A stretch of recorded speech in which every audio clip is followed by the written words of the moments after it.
नमस्ते दोस्तों, आज की इस कहानी में आपका स्वागत है। दोस्तों, जब भी मेरी दोस्त की बहन मुझे गले लगाती थी तो मेरा सामान बड़ा हो जाता था। नमस्ते दोस्तों, आज की इस कहानी में आपका स्वागत है। दोस्तों, जब भी मेरी दोस्त की बहन मुझे गले लगाती थी तो मेरा सामान बड़ा हो जाता था।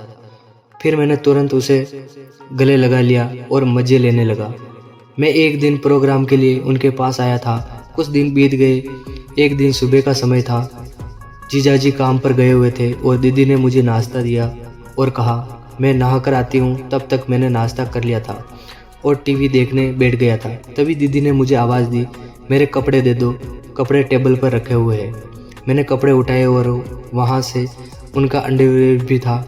मैं उस वक्त थोड़ा सा अजीब लगा था, लेकिन उसे कपड़े देते समय मैं सावधान था क्योंकि दीदी का सम्मान करना भी ज़रूरी था।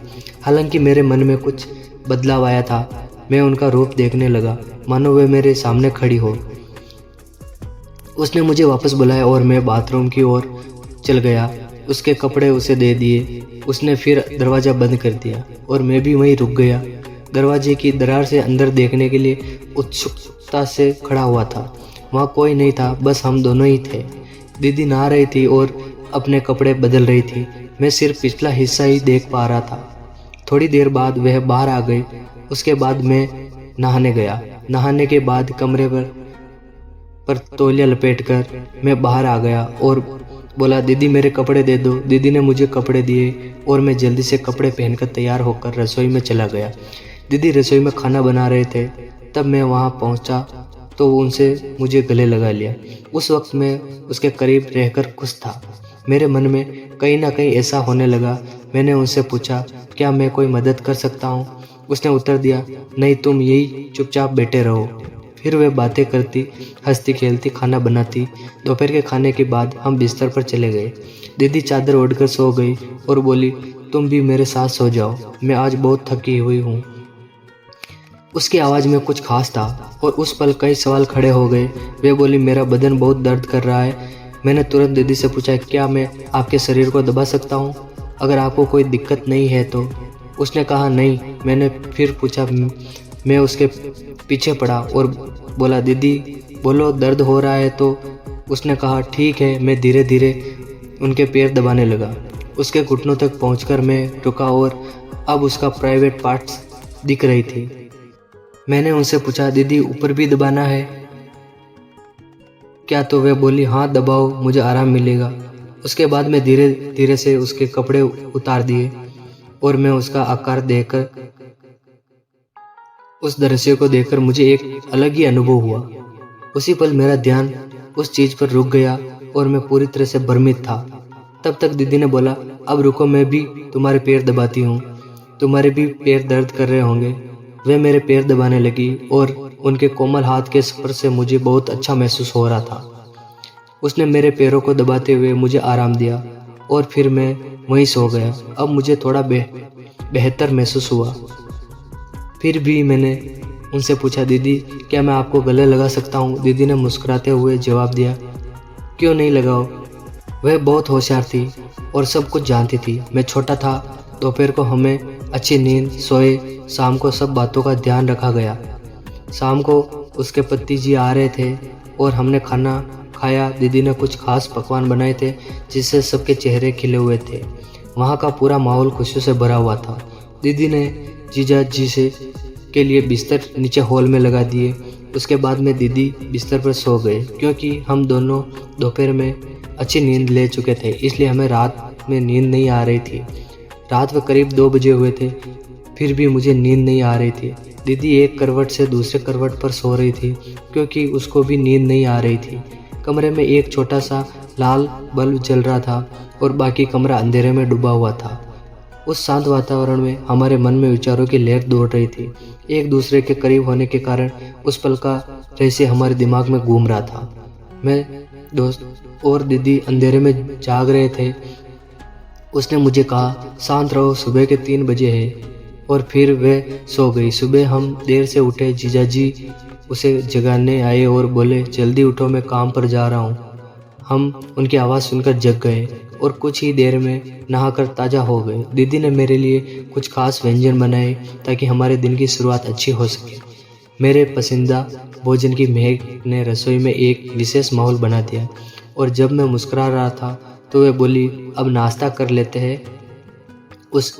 उसने मुझे चाय और नाश्ता दिया और फिर नहाने चली गई। नाश्ता करते समय मुझे रात की सारी बातें याद आ रही थी कि क्यों ना दोपहर को दीदी से इस बारे में बात की जाए। तभी दीदी ने मुझे अपने कपड़े देने के लिए बुलाया। मैं उनके पास कपड़े ले गया और हमेशा की तरह दरवाजे की दरार से उस कपड़े बदलते हुए देखा। नहाने के बाद दीदी खाना बना रही थी। मैंने उनसे पूछा, दीदी खाना हुआ क्या? उन्होंने जवाब दिया, हाँ थोड़ा सा बाकी है। फिर हमने साथ में खाना खाया और आराम करने के लिए बिस्तर पर चले गए और दीदी एक ही चादर में सो गए। उसने मुझे गले लगाया, मैंने भी उसे कसकर गले लगा लिया। मैंने दीदी की तरफ देखा। मैं एक बात पूछ सकता हूँ? उसने सोते हुए कहा, पूछो। मैंने कहा, दीदी रात को पति पत्नी क्या करते हैं? दीदी ने मुस्कुराकर जवाब दिया, कुछ नहीं करते। फिर बोली, पति पत्नी जो करते हैं वही कर सकते हैं। जब तुम बड़े हो जाओगे या शादी करोगे तब तुम्हें समझ आ जाएगा। लेकिन फिर भी मैं तुम्हें बताती हूँ, पति और पत्नी वही करते हैं जो जानवर करते हैं। उस दिन तुमने देखा था कुत्ता कुतिया को करते हुए, वैसा ही पति पत्नी में होता है। मैंने उससे पूछा, अरे दीदी ये क्या सिर्फ पति पत्नी के लिए ही है? उसने जवाब दिया, नहीं कोई भी कर सकता है, लेकिन अगर किसी को पता चल गया तो बड़ी बात बन जाती है। आज मुझे नींद नहीं आ रही थी तो वह मुस्कुराकर बोली, कोई बात नहीं, चलो ऐसे ही लेटे रहते हैं। मैंने उसे कसकर पकड़ लिया और कहा, आप भी मुझे कसकर गले लगा लो। वह तुरंत मेरी बाहों में आ गई और फिर एक अनोखा जादू सा मुझ पर उस पल छाने लगा। एक अलग ही आनंद की अनुभूति हमारे साथ हुई। एक दूसरे के चारों ओर घूम रहे थे, महसूस कर रहे थे। हम एक दूसरे की बाहों में खो गए। मेरा दोस्त सख्त हो रहा था और मुझे बाथरूम जाना था। मैंने दीदी से कहा, दीदी मुझे बाथरूम जाना है। उसने भी मुझसे कहा, मुझे भी जाना है। हम दोनों एक साथ बाथरूम में गए। फिर मैंने मन में ठान लिया कि दीदी को आज अपने दोस्त को दिखाऊंगा। दीदी बाथरूम में जाकर बाहर आई और फिर मैं अंदर चला गया और दीदी से बोला, दीदी मेरे सेंसिटिव जगह पर थोड़ा सा दर्द हो रहा है। उसने कहा, क्या हुआ, ठीक से दिखा। मैंने तुरंत अपने दोस्त को दिखाया। वो बोली, कहाँ दर्द हो रहा है? मैंने कहा, हल्की सी जलन हो रही है। उसने कहा, अरे तुमने मिर्ची खाई थी। फिर मैं तेल लेकर आई और बोली कि इसे लगाओ। मैंने कहा, तुम लगाओ, मुझे बहुत जलन हो रही है। वह थोड़ा सा मुस्कुराई और बोली, ठीक है, अच्छे से सो जाओ, तुम्हें जलन नहीं होगी। उसने आवाज़ में एक मिठास थी जो मुझे शांत कर रही थी। फिर मैंने कंबल लिया और मुझसे पूछा, क्या तुम्हारा दर्द बंद हो गया? मैंने कहा, हाँ। फिर मैं बोली, मुझे वापस दिखाओ। मैं सीधे बिस्तर पर चला गया। आप ही बताओ कहाँ करनी है? कहते ही दीदी मेरे ऊपर चढ़ गई। फिर दोस्तों मेरे दोस्त ने दोबारा से दीदी के भीतर भी उल्टी कर दी। तो दोस्तों ये थी हमारी आज की कहानी। अगर आपको यह कहानी पसंद आई हो तो इसे लाइक करें और अपने दोस्तों के साथ शेयर करें। आगे भी ऐसी रोमांचक कहानियों के लिए हमारे चैनल को सब्सक्राइब करें और बेल आइकन को दबाना ना भूलें ताकि आप हमारी कोई भी कहानी मिस ना कर दें। धन्यवाद।